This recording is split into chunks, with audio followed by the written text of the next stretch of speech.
دنیا ولاړه ده که مزل کوي مزل کوي طالبان مونږ ولاړ یو تاسو طالبانو د انګلیس د وخت د جنگ معلومات ځان ته وکړئ چې مونږ کله د نن نه 10 کاله مخکې له انګلیس سره جنګ و د مونږ څومره څه رقم ته وسلې وي د دوی څه رقم ته وسلې وي خیر لږ پلټنه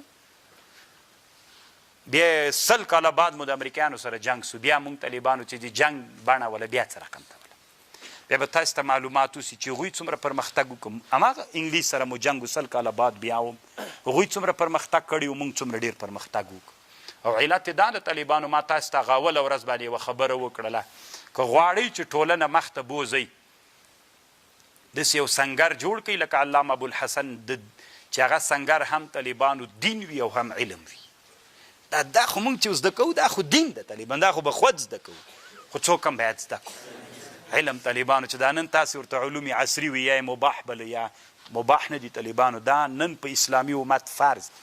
قرآن وی واعدوا لهم ما استطعتم من قوه ومن رباط الخيل داسې وسلې جوړې کوي ترهبون به عدو الله وعدوه چې خپل دښمن پې وویروئ کمې وسلې نه طالبانو دښمن ډارېږي داسې بلاستیکي توغندۍ نه ډارېږي طالبانو د کروس توغندۍ نه ډارېږي چې له غږ نه تیز حرکت وکړي طالبانو د دښمن په اهدافو ولګېږي ناست دلته یې که نه شنګای هلته جګېږي څومره خوند وکړي یعنې طالبانو په غش په چې ایرانیانو په تل ابیب باندې توغندي وورول څومره خوند یې وکړه ځکه د اسلام له هدف نه خو ول که نه د الله اکبر په نوم باندې څومره یې ولړزو طالبانو اسرائیلو بیرته متقابل برید کله بیا وکړه که موږ درلودلی طالبانو څومره خوند به یې دا اوس او دا یاد ساتئ طالبانو دا به اخرینۍ خبره درته وکړم دا د انسانیت قانون ده الاضعف طعمة للاقوا دا یو قانون هر ضعیف تی چا مړی ده فکر وکړئ د حیواناتو کې فکر وکړئ کوم حیوان خوري د ځان نه قوي که ضعیف منئ دا طالبانو دا د ژوند قانون د دنیا کې کم مملکت لاندې کوي استعمار کوي نیسي افغانستان طالبانو یو وری چا ونیو انګلیس ضعیف وکنه بیا چا ونیو دا اوس یاد ساتئ طالبانو دا منم چې الهي نصرت ته دا منم خو د الله قانون به منې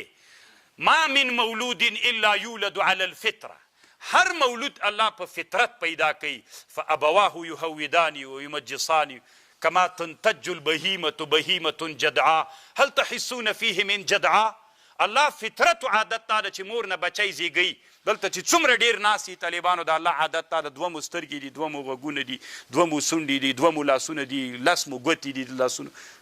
الله تغییر راولي دا د الله عادت ده خو د الله عادت دا هم د طالبانو هره زمانه کې ضعیف دي چا مړی ده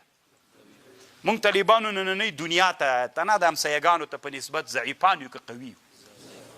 مونږ طالبانو په دې سیمې کې چې دا غټ خماران پراته دي خواته چین پروت دی خواته روس پروت دی خواته امریکا بیا پرته ده مونږ طالبانو د لویو خمارانو په مابین کې پراته ضعیفان یو که قوي تاسې خو طالبانو د ملایانو خپل کار د طالبانو زم یو ملا یم خو دا راسره یاد ساتئ که موږ په دغه ضعف حالت پاتې سو بل کافر بیا راځي بیا مو خوري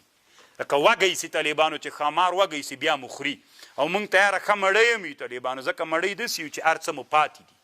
دا یاد ساتئ الاضعف طعمة للاقوا څه وخت موږ د دوی له مړیتوب نه وځو موږ دې ته په دې خوشحاله کړي ماته مو کړه ماته مو کړه بیا یې ماته خو دې کړه خو ته خو دا باندې فکر وکړه چې موږ څومره ووژل سولو څومره تباه سولو څومره بېلارې سولو څومره سرکونه نه لرو څومره بې فرهنګه او بې تاریخ سولو څومره وځورېدلو څومره افغانان مو تیت په ترک سول د دې خو هم پوښتنه کوه که نه خبر دا اوس هم چې زه عمان ته تللی یم افغانان بیچارهګان دوه دانې هلته بیړۍ کې ورک سوي خو دا نهنګانو خوړلي که څوک دا خو د دې پوښتنه خو مو وکړه دا یو حالت د طالبانو موږ څه وخت د دې لویو نهنګانو د غټو ښامارانو له خولو نه خلاصېدی سو چې اقوا وګرځي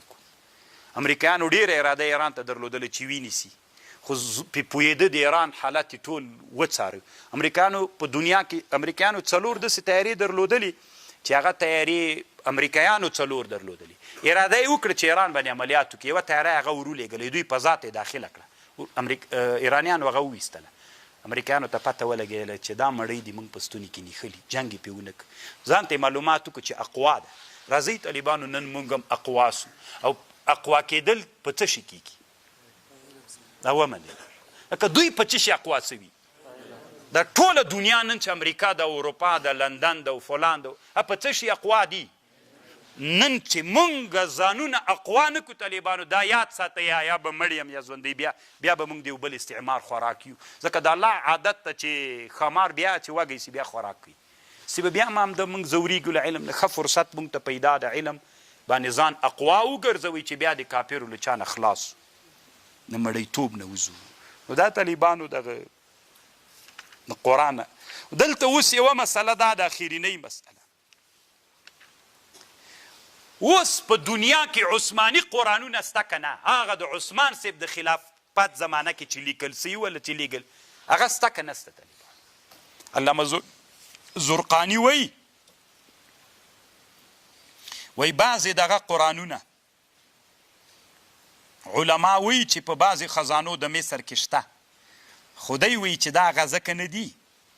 ځکه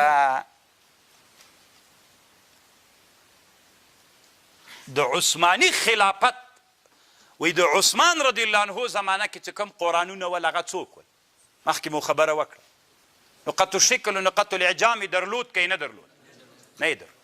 دغه قرآنونه چې اوس په چا کې دي په مصر کې دي دا څوک دي دا نقط الاعجام و نقطو شکل لري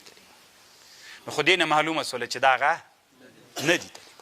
دغسې هر چا خپل موزیمونه په دې ښایسته کړي چې خلک ورته ډېر راسي چې هغه قرآن له مونږ سره د څوک وایي له مونږ سره د عثمان صاحب وینه چې پې توی سوې ده او فلان ده نو طالبانو مونږ استدلال غواړو مونږ علم منم چې ثابت شو خو ماته هم خوند راکوي خو چې طالبانو ثابت شي ټکي به یې وګورو طالبانو چې نقط الاعجام و نقط شکل لري که که یې درلود دا هغه نه ده که یې نه درلود بیا دا طالب بیا به هم نورې څېړنې سړی کوي که نه طالب کاغذ باندې به یې اوس زمانه کې علما د آثارو بحث کوي چې دا کاغذ باندې څومره وخت تېر سوی ده که نه نن خو آلات دومره مخته لاړل چې ته ورته حیرانه سي واخر دعوانا ان الحمد لله رب العالمین